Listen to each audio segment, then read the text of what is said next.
Unlock seamless payouts on Fiverr by linking your Payoneer account in just a few clicks. First, log into your Fiverr account and navigate to your profile page by clicking on your profile picture in the top right corner. From the drop-down menu, select the Earnings option to access your payment and withdrawal settings.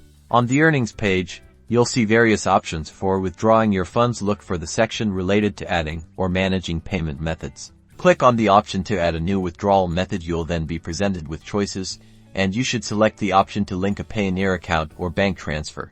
This will prompt you to either log into your existing Payoneer account or create a new one if you don't already have it. For this tutorial, we're assuming you have a Payoneer account. Enter your Payoneer login credentials and authorize Fiverr to connect with your Payoneer account. Follow the on-screen prompts to complete the verification process. Once successfully linked, your Payoneer account will be displayed as your primary withdrawal method on the Fiverr earnings page, ready to receive your hard-earned money.